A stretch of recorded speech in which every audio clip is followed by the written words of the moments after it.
O Grande Conflito. Capítulo 14. Progressos na Inglaterra. Enquanto Lutero abria ao povo da Alemanha a Bíblia, que até então estivera fechada, Tyndale era impelido pelo Espírito de Deus a fazer o mesmo pela Inglaterra.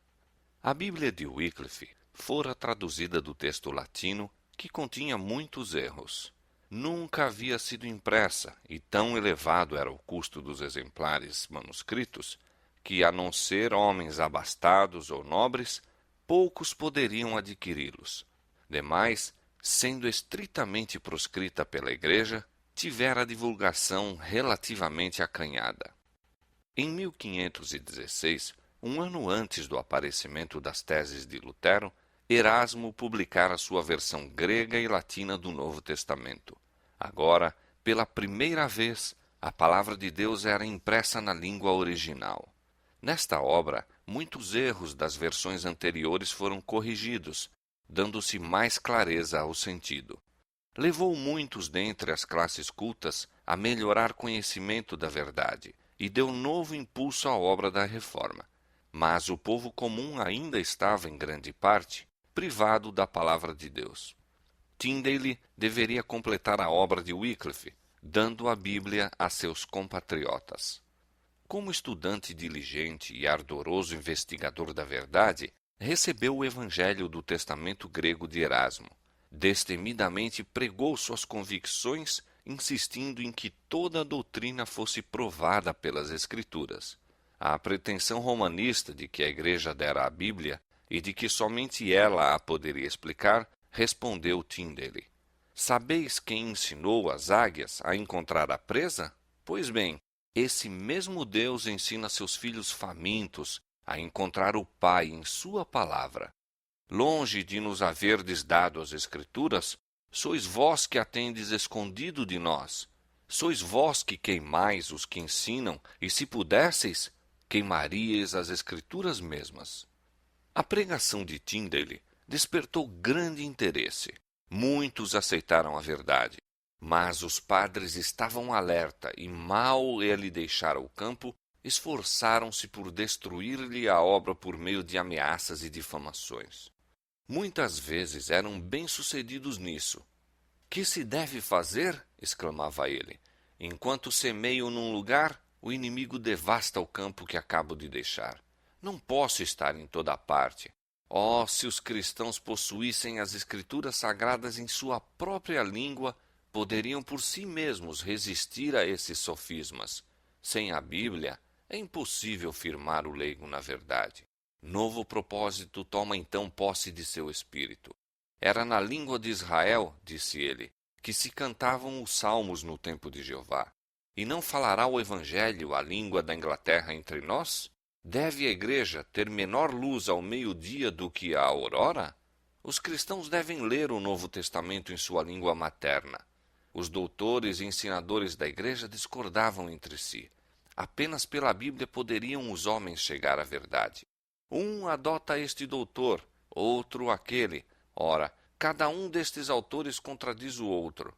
Como, pois, podemos nós distinguir quem fala certo de quem fala errado? Como? Em verdade, pela palavra de Deus.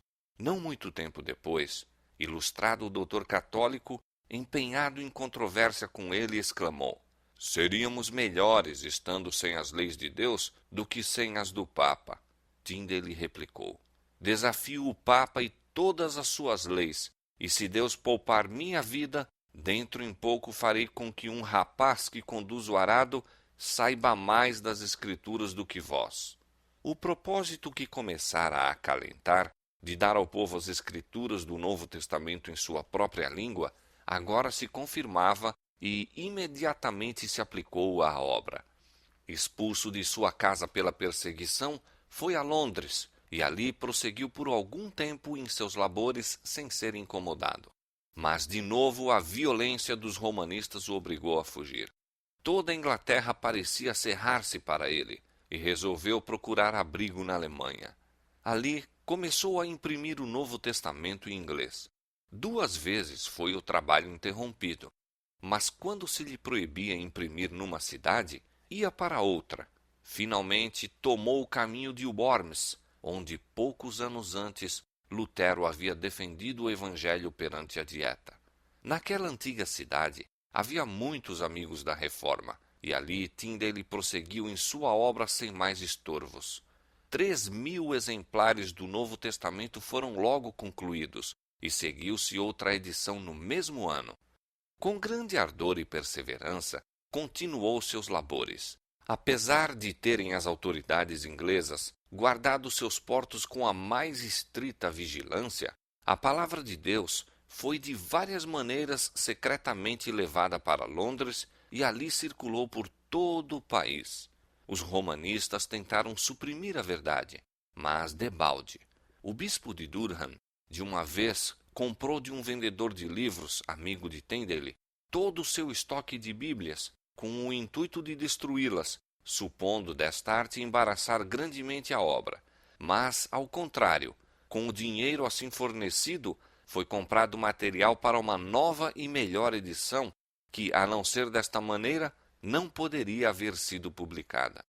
Quando mais tarde Tyndale foi preso, foi-lhe oferecida a liberdade, sob condição de revelar os nomes dos que haviam auxiliado a fazer as despesas para imprimir suas Bíblias. Respondeu que o bispo de Durham fizera mais do que qualquer outra pessoa, pois, pagando elevado preço pelos livros deixados em seu poder, habilitara-o a prosseguir com bom ânimo. Tyndale foi traído e entregue aos inimigos, permanecendo por muitos meses na prisão. Finalmente, deu testemunho da fé, morrendo mártir. Mas as armas que preparara habilitaram outros soldados a batalhar por todos os séculos, mesmo até aos nossos dias. Latimer sustentava do púlpito que a Bíblia deveria ser lida na língua do povo. O autor da Escritura Sagrada, disse ele, é o próprio Deus, e esta Escritura participa do poder e da eternidade de seu autor. Não há rei, imperador, magistrado ou governador que não tenha o dever de obedecer à sua santa palavra. Não tomemos quaisquer atalhos, mas dirijamo-nos à palavra de Deus.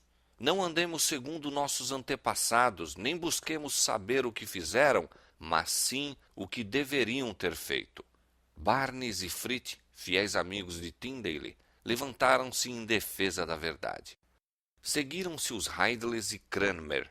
Estes dirigentes da reforma inglesa eram homens de saber, e quase todos tinham sido muito estimados pelo zelo e piedade na comunhão romana. Sua oposição ao papado resultou de seu conhecimento dos erros da Santa Sé. Familiarizados com os mistérios de Babilônia, maior poder imprimiram a seus testemunhos contra ela. Farei agora uma estranha pergunta, disse Latimer. Quem é o mais diligente bispo em toda a Inglaterra? Vejo-vos a ouvir e escutar que eu o nomeie. Eu vô-lo direi. É o diabo. Ele nunca abandona sua diocese. Procurai-o quando quiserdes, sempre estará em casa. Está sempre junto à sua charrua. Nunca o achareis ocioso, garanto-vos. Onde reside o diabo, fora com os livros, e venham as velas. Fora com as Bíblias, e venham os rosários. Fora com a luz do Evangelho, e venha a luz das velas. Sim, ao meio-dia. Abaixo a cruz de Cristo, viva o purgatório limpa-bolsas. Fora com vestir os nus, os pobres e os inválidos, e viva o cobrir de imagens e festivos ornamentos, o pau e a pedra. Venham as tradições dos homens e suas leis, abaixo com as tradições de Deus e sua santíssima palavra. Quem dera fossem nossos prelados tão diligentes em semear a boa doutrina, como Satanás o é em semear o joio ou a cisânia. O grande princípio mantido por aqueles reformadores, princípio que fora sustentado pelos valdenses, por Wycliffe, João Hus, Lutero, Zwinglio e pelos que a ele se uniram, foi a autoridade infalível das Escrituras Sagradas como regra de fé e prática. Negavam o direito dos papas, concílios, padres e reis de dirigirem a consciência em matéria de religião. A Bíblia era a sua autoridade e por seus ensinos provavam todas as doutrinas e reivindicações. A fé em Deus e em sua palavra sustentava aqueles homens santos, ao renderem eles a vida num instrumento de tortura. Consola-te, exclamou Latimer a seu companheiro de martírio, quando as chamas estavam a ponto de fazer silenciar-lhes a voz. Acenderemos neste dia na Inglaterra uma luz que, pela graça de Deus, espero jamais se apagará. Na Escócia, a semente da verdade espalhada por Columba e seus cooperadores nunca foi totalmente destruída. Durante séculos, depois de as igrejas da Inglaterra se submeterem a Roma, as da Escócia mantiveram sua liberdade. No século XII, entretanto, o papado se estabeleceu ali e em nenhum país exerceu mais absoluto domínio. Em parte alguma, eram mais profundas as trevas. Todavia, ali chegaram raios de luz a penetrarem as trevas, apresentando a promessa do dia vindouro.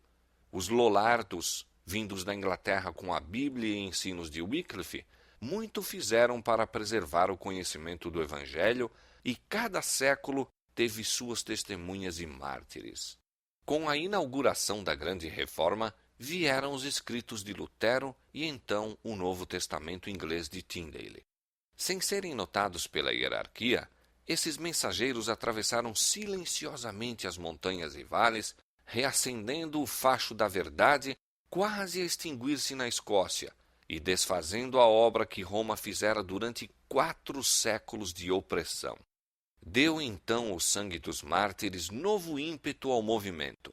Os chefes romanistas, apercebendo-se subitamente do perigo que ameaçava sua causa, levaram à fogueira alguns dos mais nobres e honrados filhos da Escócia.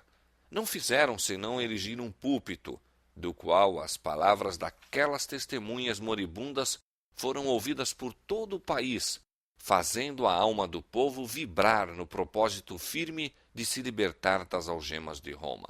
Hamilton e Wishart, príncipes no caráter bem como de nascimento, com grande número de discípulos mais humildes, renderam a vida na fogueira.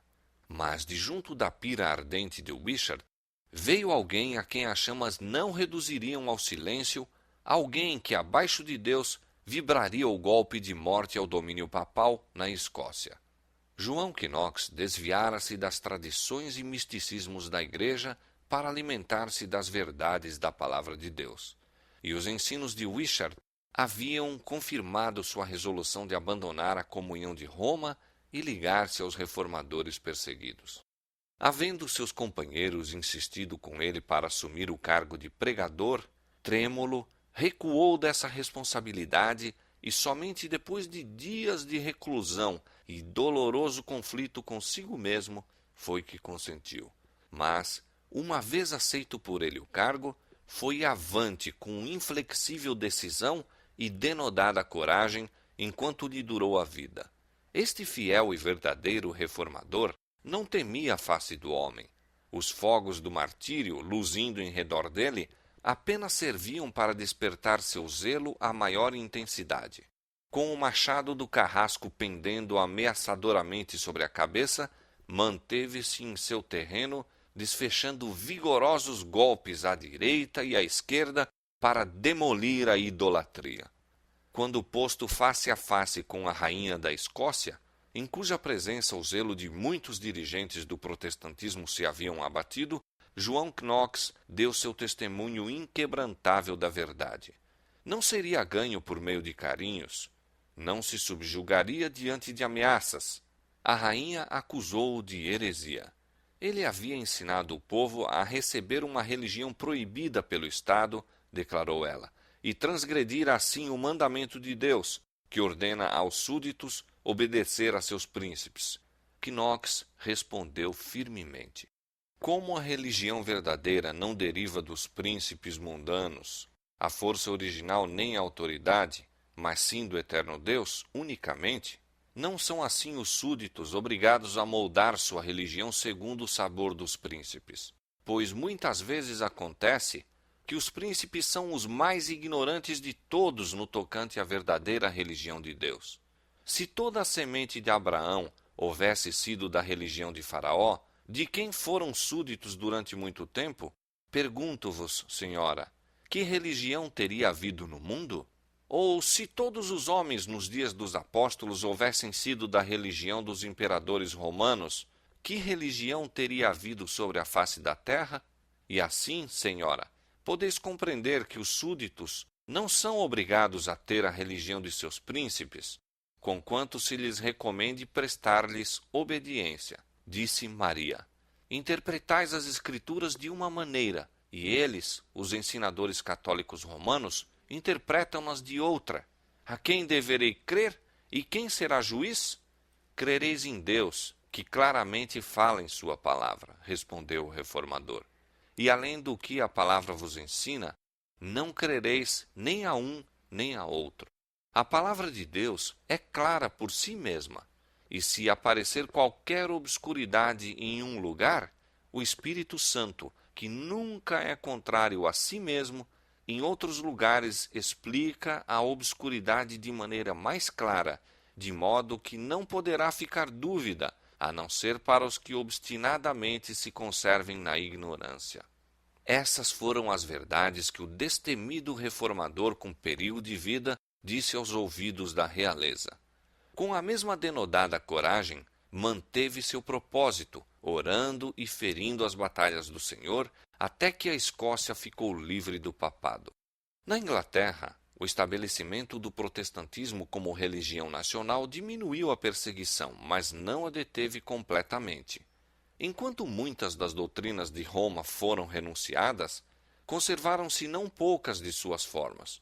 Foi rejeitada a supremacia do Papa, mas em seu lugar o monarca foi entronizado como cabeça da Igreja. No culto da Igreja, ainda havia largo desvio da pureza e simplicidade do Evangelho.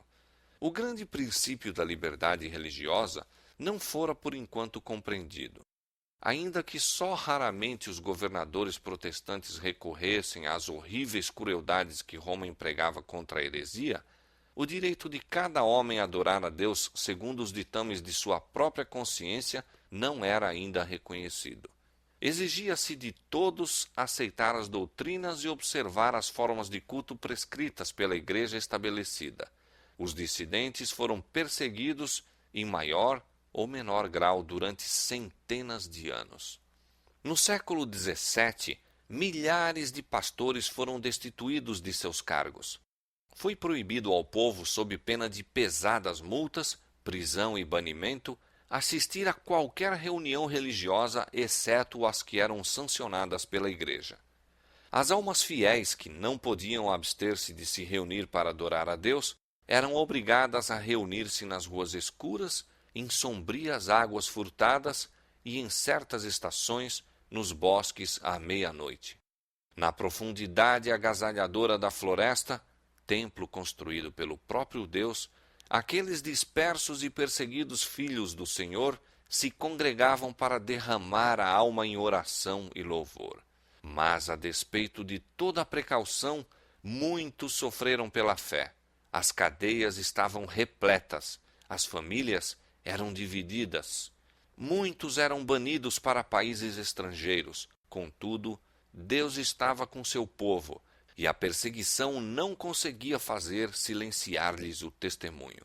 Muitos foram impelidos para a América do Norte, através do oceano, e ali lançaram os fundamentos da liberdade civil e religiosa, que tem sido o baluarte e glória desse país. Novamente, como nos dias apostólicos, a perseguição redundou em favor do Evangelho. Em nauseabundo calabouço, repleto de devassos e traidores, João Bunyan respirava a própria atmosfera do céu. E ali escreveu a maravilhosa alegoria da viagem do peregrino da terra da destruição para a cidade celestial. Por mais de 2 séculos, aquela voz da cadeia de Bedford tem falado com poder penetrante ao coração dos homens. O Peregrino e Graça Abundante ao Principal dos Pecadores, escritos por Bunyan, tem guiado muitos à senda da vida. Baxter, Flavel, Alane e outros homens de talento, cultura e profunda experiência cristã ergueram-se em valorosa defesa da fé que uma vez foi entregue aos santos. A obra realizada por esses homens, proscritos e renegados pelos governantes deste mundo, jamais poderá perecer. A fonte da vida e o método da graça, de Flavel, têm ensinado milhares a confiar a Cristo a guarda de sua alma. O pastor reformado de Baxter demonstrou-se uma bênção a muitos que desejam uma revivificação da obra de Deus, e o eterno repouso dos santos efetuou seu trabalho levando almas ao repouso que resta ainda para o povo de Deus. Um século mais tarde, em tempo de grandes trevas espirituais, Whitefield e Wesley apareceram como portadores da luz de Deus. Sob o domínio da Igreja estabelecida, o povo da Inglaterra havia caído em tal declínio religioso que dificilmente se poderia diferenciar do paganismo. A religião natural era o estudo favorito do clero e incluía a maior parte de sua teologia. As classes mais elevadas zombavam da piedade e orgulhavam-se de estar acima do que chamavam fanatismo da mesma. As classes inferiores eram crassamente ignorantes e entregues ao vício, enquanto a Igreja não mais tinha coragem nem fé para apoiar a causa esmorecida da verdade. A grande doutrina da justificação pela fé, tão claramente ensinada por Lutero, fora quase de todo perdida de vista, e o princípio romanista de confiar nas boas obras para a salvação tomara-lhe o lugar.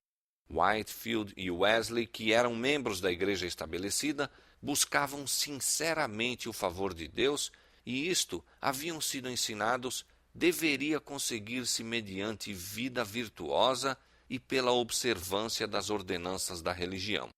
Quando Carlos Wesley caiu doente certa vez e previu a aproximação da morte, foi interrogado sobre aquilo em que depositava a esperança de vida eterna. Sua resposta foi: tenho empregado meus melhores esforços para servir a Deus. Como o amigo que fizera a pergunta parecesse não ficar completamente satisfeito com a resposta, pensou Wesley: pois que? Não são meus esforços razão suficiente para a esperança? Despojar-me-ia ele de meus esforços? Nada mais tenho em que confiar. Tais eram as densas trevas que haviam baixado sobre a Igreja, ocultando a obra de expiação, despojando a Cristo de sua glória e desviando a mente dos homens de sua única esperança de salvação, o sangue do Redentor crucificado. Wesley e seus companheiros chegaram a ver que a verdadeira religião se localiza no coração e que a lei de Deus se estende tanto aos pensamentos como às palavras e ações. Convictos da necessidade de pureza de coração, bem como da correção da conduta exterior, buscaram com zelo levar uma nova vida. Com oração e diligentes esforços, aplicavam-se a subjugar os males do coração natural. Viviam vida de renúncia, caridade e humilhação, observando com grande rigor e exatidão todas as medidas que julgavam lhes pudessem ser de auxílio para obter o que mais desejavam, a santidade que conseguia o favor de Deus, mas não alcançaram o objetivo que procuravam. Baldados foram seus esforços para se libertar da condenação do pecado ou para lhe quebrar o poder. Essa foi a mesma luta que Lutero experimentara em sua cela em Erfurt. A mesma questão lhe torturara a alma. Como se justificará o homem para com Deus? Jó 9:2. Os fogos da verdade divina, quase extintos sobre os altares do protestantismo, deveriam reacender-se do antigo facho legado através dos séculos pelos cristãos boêmios. Depois da Reforma, o protestantismo na Boêmia fora calcado a pés pelas hordas de Roma. Todos os que se recusavam a renunciar à verdade foram obrigados a fugir. Alguns destes, encontrando refúgio na Saxônia, ali mantiveram a antiga fé. Foi dos descendentes desses cristãos que a luz chegara a Wesley e a seus companheiros. João e Carlos Wesley, depois de serem ordenados para o ministério, foram enviados em missão à América. A bordo do navio havia um grupo de morávios. Violentas tempestades acossaram-nos na travessia e João Wesley, posto face a face com a morte, sentiu que não tinha a certeza de paz com Deus. Os alemães, ao contrário, manifestavam uma calma e confiança que lhe eram estranhas. Muito tempo antes, disse ele, já eu havia observado a grande rigidez de sua conduta. De sua humildade haviam dado prova contínua, efetuando para os outros passageiros as ocupações servis que nenhum dos ingleses desempenharia. Isto sem desejarem nem receberem paga, dizendo que era para o seu coração orgulhoso e que seu amante salvador por eles fizera mais. E dia a dia manifestavam uma mansidão que nenhuma ofensa poderia abalar. Se eram empurrados, batidos ou derrubados, erguiam-se de novo e iam-se, mas nenhuma queixa lhes escapava dos lábios. Houve então uma oportunidade para provar se eram movidos pelo espírito de temor ou de orgulho, ira e vingança. Em meio do salmo com que iniciaram seu culto, o mar enfureceu-se, reduzindo a pedaços a vela principal, cobrindo o navio e derramando-se pelos convéses como se o grande abismo já nos houvesse tragado. Terrível alarido surgiu entre os ingleses. Os alemães calmamente continuaram a cantar. Perguntei a um deles depois, não ficaste com medo? Ele respondeu, graças a Deus, não. Perguntei, mas não ficaram com medo vossas mulheres e crianças? Respondeu brandamente, não, nossas mulheres e crianças não têm medo de morrer. Ao chegar à savana, Wesley demorou-se por um pouco de tempo com os morávios, ficando profundamente impressionado com a sua conduta cristã. Descrevendo um de seus serviços religiosos, que oferecia grande contraste com o culto formalista da Igreja da Inglaterra, disse: a grande simplicidade, assim como a solenidade que em tudo se notava, quase me fizeram esquecer os 17 séculos decorridos e imaginar-me em uma daquelas assembleias onde não havia formas nem pompas, mas onde São Paulo, o fabricante de tendas, ou São Pedro, o pescador, presidiam e, contudo, havia demonstração do espírito e poder. Ao voltar para a Inglaterra, Wesley, sob a instrução de um pregador morável, chegou a um entendimento mais claro da fé bíblica. Ficou convencido de que deveria renunciar a toda a confiança em suas próprias obras para a salvação e que lhe cumpria confiar inteiramente no Cordeiro de Deus que tira o pecado do mundo. Em uma reunião da Sociedade Morávia de Londres, foi lida uma declaração de Lutero, descrevendo a mudança que o Espírito de Deus opera no coração do crente. Ao ouvi-la, acendeu-se a fé na alma de Wesley. Senti o coração aquecido de maneira estranha, disse ele. Senti que confiava em Cristo, Cristo somente, para a salvação. E foi-me concedida a certeza de que ele tirara meus pecados, sim, os meus, e me salvara da lei do pecado e da morte. Durante longos e sombrios anos de esforços exaustivos, anos de rigorosa renúncia, exprobrações e humilhações, Wesley havia se conservado firme em seu único propósito de procurar a Deus. Encontra-o, por fim, e achou que a graça que labutara por alcançar pelas orações e jejuns, obras de caridade e abnegação, era um dom sem dinheiro e sem preço. Uma vez estabelecido na fé cristã, ardia-lhe a alma no desejo de espalhar por toda parte o conhecimento do glorioso Evangelho da livre graça de Deus. Considero o mundo todo minha paróquia, disse ele. Em qualquer parte em que me encontre, julgo próprio, justo e de meu dever indeclinável declarar a todos os que desejam ouvir as alegres novas da salvação. Continuou em sua vida austera e abnegada, agora não como base, mas como resultado da fé, não como raiz, mas como fruto da santidade. A graça de Deus em Cristo é o fundamento da esperança do cristão e essa graça se manifestará em obediência. A vida de Wesley foi dedicada à pregação das grandes verdades que recebera: justificação pela fé no sangue expiatório de Cristo e no poder renovador do Espírito Santo a operar no coração, produzindo frutos em uma vida de conformidade com o exemplo de Cristo. Whitefield e os Wesley foram preparados para a sua obra mediante longas e decididas convicções pessoais quanto à sua própria condição perdida. E para que pudessem habilitar-se a suportar agruras, como bons soldados de Cristo, estiveram sujeitos a severas provas do escárnio, mofa e perseguição, tanto na universidade como quando estavam a entrar para o ministério. Eles e alguns outros, que com eles simpatizavam, eram desdenhosamente chamados metodistas por seus descrentes colegas de estudos, nome atualmente considerado honroso por uma das maiores denominações da Inglaterra e da América.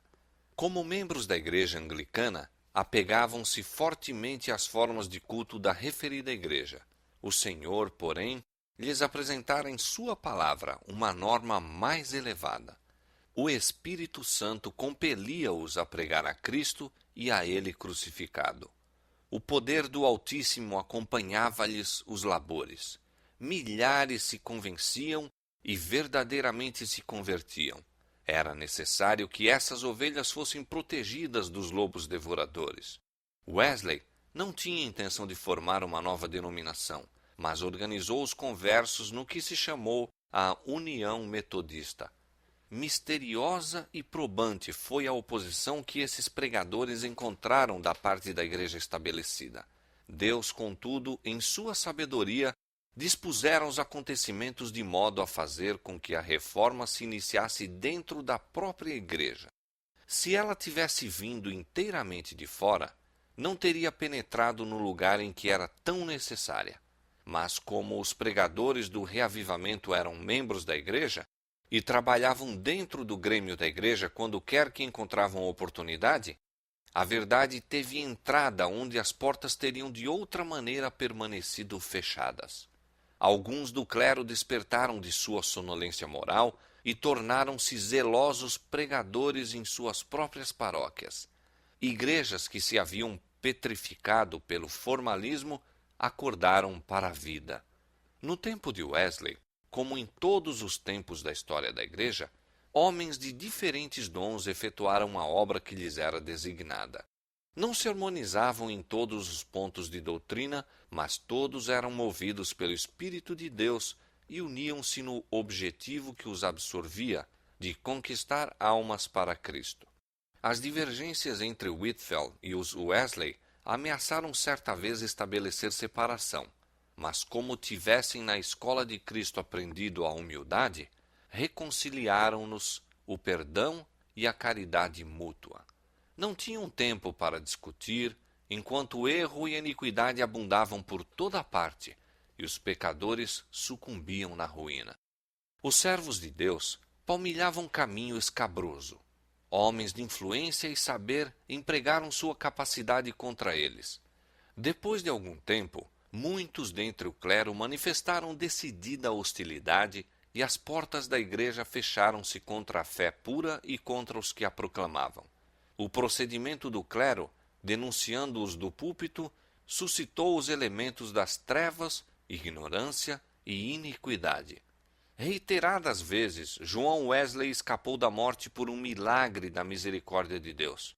Quando a fúria da populaça foi excitada contra ele e parecia não haver meio de escape, um anjo, em forma humana, vinha ao seu lado, a plebe recuava e o servo de Cristo saía em segurança do lugar de perigo.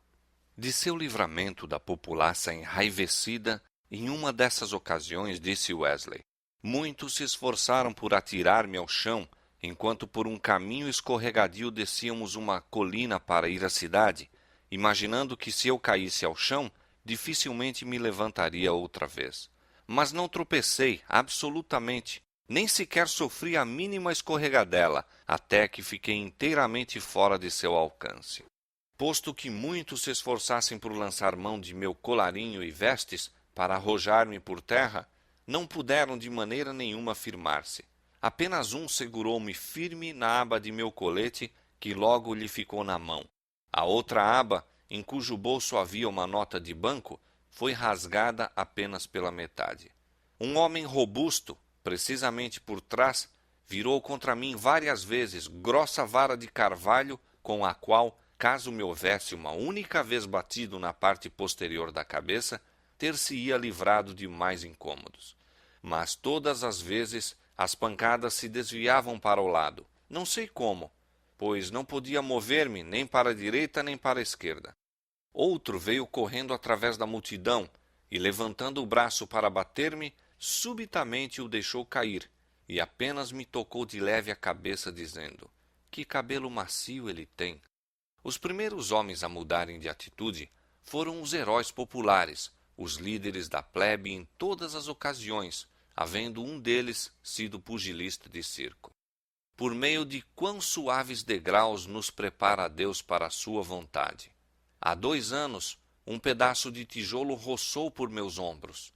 Faz 1 ano que uma pedra me feriu entre os olhos. No mês passado, recebi uma pancada, e nesta noite 2, uma antes que chegássemos à cidade e outra depois que saímos. Mas ambas não foram nada, pois conquanto um dos homens me batesse no peito com toda a força e outro na boca com força tal que o sangue jorrou imediatamente, não senti de qualquer das pancadas dor maior do que se me houvessem tocado com uma palha. Os metodistas daqueles primitivos dias, tanto o povo como os pregadores, suportavam ridículo e perseguição, não só dos membros da igreja, mas também dos declarados irreligiosos que se inflamavam pelas falsas informações daqueles. Eram citados perante os tribunais de justiça, tribunais que o eram apenas de nome, pois a justiça era rara nas cortes daquele tempo. Frequentemente sofriam violência por parte dos perseguidores. Multidões de populares iam de casa em casa, destruindo móveis e bens, saqueando o que quer que desejassem e brutalmente desacatando homens, mulheres e crianças. Em alguns casos, eram afixados avisos públicos convocando os que desejavam ajudar a quebrar as janelas e saquear as casas metodistas a se unirem em um dado tempo e lugar. Estas flagrantes violações, tanto da lei humana como da divina, eram deixadas impunes. Provia-se perseguição sistemática contra um povo cuja única falta era a de procurar desviar os pés dos pecadores do caminho da destruição para a senda da santidade.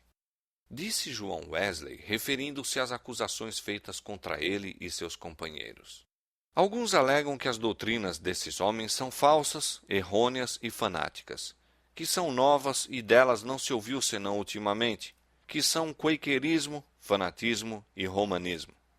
Toda essa alegação já foi desfeita pela base, tendo sido amplamente demonstrado que todos os pontos dessa doutrina são a clara doutrina das Escrituras, interpretada por nossa própria Igreja.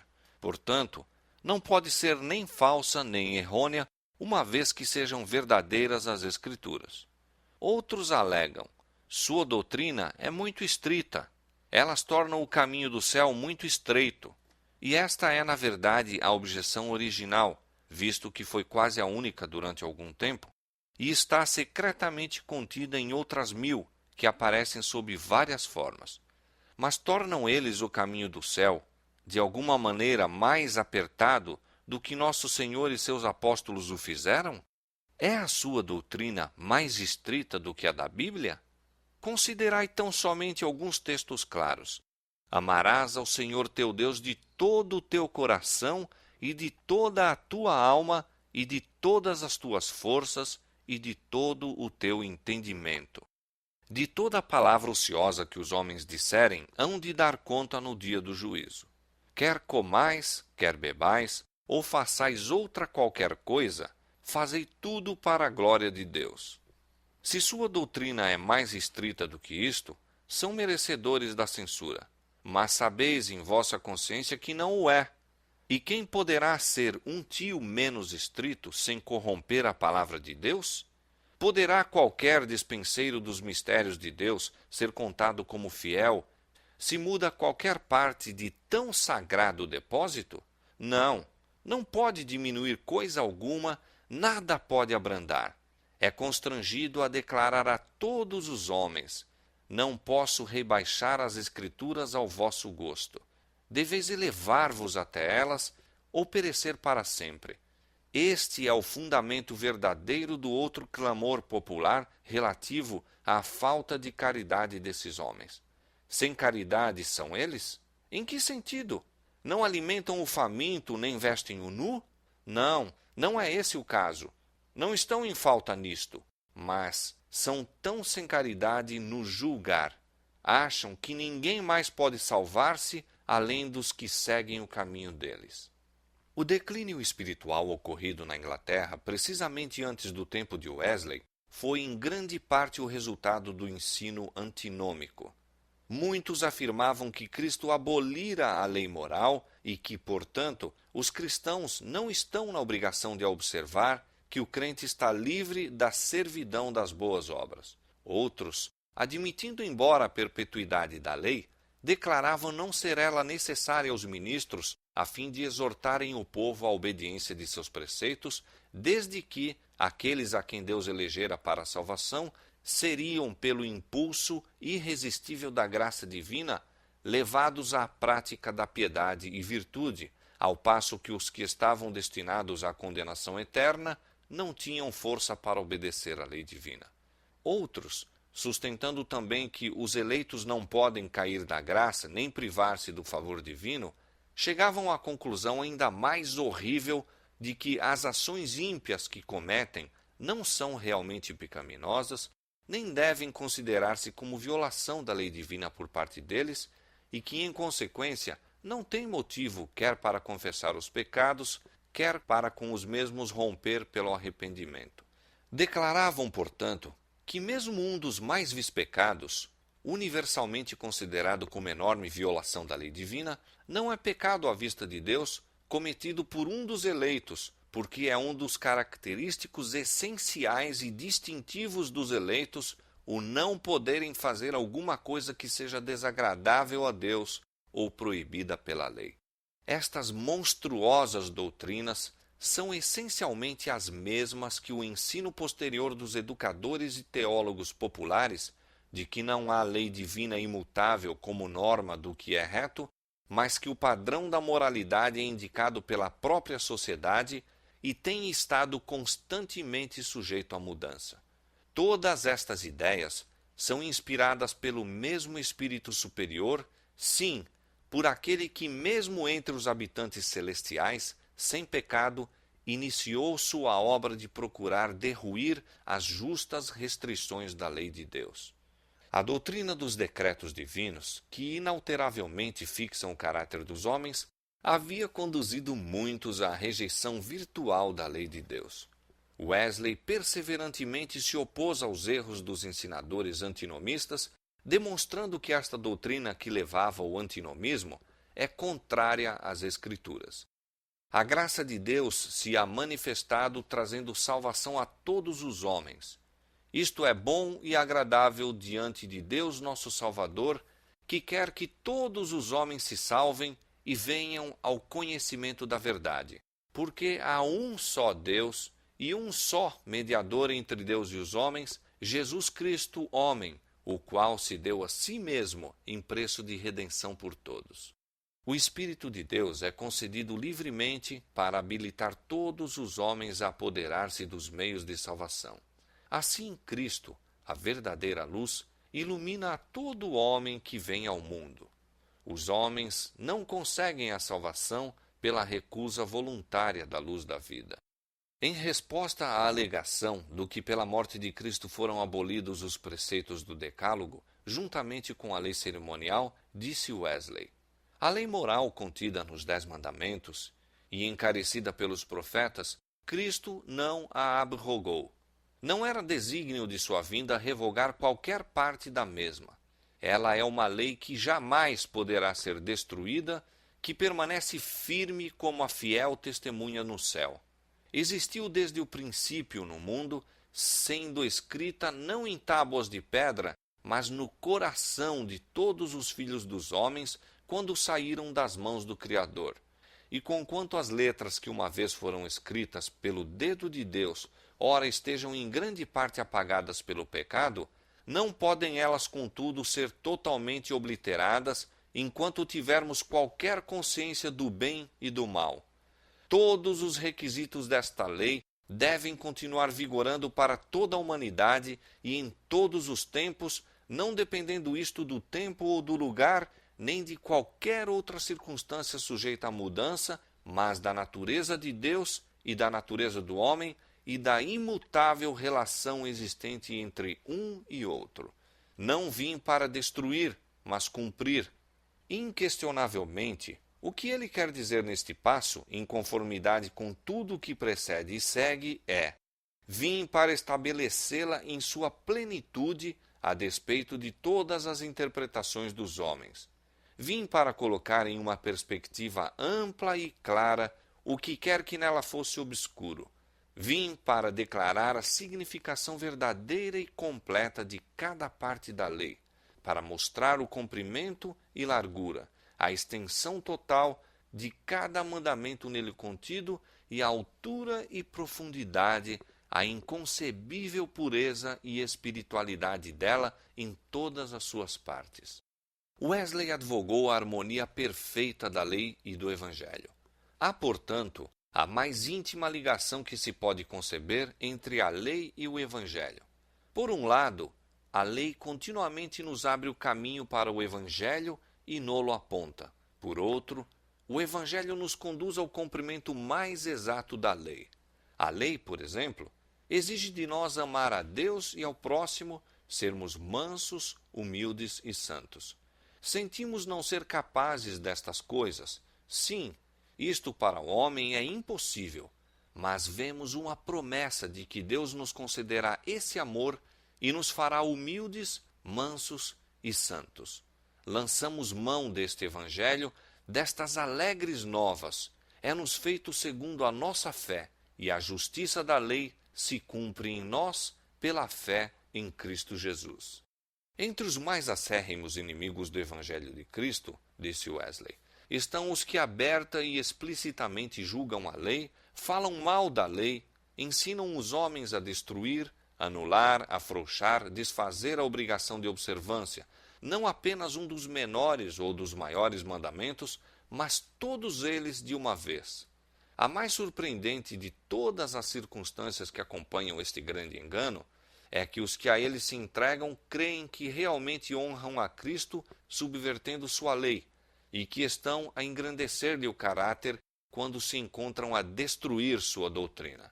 Sim, honraram-no exatamente como fez Judas quando disse: "Eu te saúdo, mestre", e o beijou.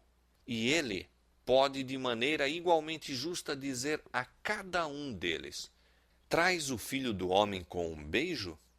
Não é outra coisa senão traí-lo com um beijo, falar de seu sangue e arrancar-lhe a coroa, considerando levianamente qualquer parte de sua lei sob o pretexto de fazer avançar seu evangelho. Nem em verdade poderá escapar desta acusação alguém que pregue a fé de qualquer maneira, que direta ou indiretamente tenta a pôr de parte qualquer ponto de obediência, que pregue a Cristo de modo a de qualquer forma anular ou enfraquecer o menor dos mandamentos de Deus. Aos que insistiam em que a pregação do Evangelho responde a todos os fins da lei, Wesley replicava: "Isto negamos expressamente. Não corresponde ao primeiro objetivo da própria lei, a saber, convencer os homens do pecado, despertar aos que ainda dormem às bordas do inferno. O apóstolo São Paulo declara que pela lei veio o conhecimento do pecado, e antes que o homem esteja convicto do pecado, não sentirá verdadeiramente a necessidade do sangue expiatório de Cristo. Não necessitam de médico os que estão sãos, como nosso Senhor mesmo observa, mas sim os que estão enfermos. É absurdo, portanto, oferecer médico aos que estão sãos, ou que ao menos se imaginam assim. Deveis primeiramente convencê-los de que eles estão doentes. De outra maneira, não vos agradecerão o trabalho. É igualmente absurdo oferecer Cristo àqueles cujo coração está são, não tendo ainda sido quebrantado. Assim, enquanto pregava o Evangelho da graça de Deus, Wesley, a exemplo de seu mestre, procurava engrandecer a lei e torná-la gloriosa. Fielmente cumpriu a obra que Deus lhe confiara, e gloriosos foram os resultados que lhe foi permitido contemplar. No final de sua longa vida de mais de 80 anos, havendo sido mais de meio século empregado no ministério itinerante, seus adeptos declarados eram em número de mais de 500 mil de almas. Mas a multidão que, mediante seus labores, foi erguida da ruína e degradação do pecado para a vida mais elevada e pura, e o número dos que pelo seu ensino alcançaram experiência mais profunda e mais rica, nunca se conhecerão antes que a família toda dos resgatados seja reunida no reino de Deus. A vida de Wesley apresenta a todo cristão uma lição de inapreciável valor. Oxalá a fé e a humildade, o incansável zelo, o espírito abnegado e a devoção deste servo de Cristo se reflitam nas igrejas de hoje.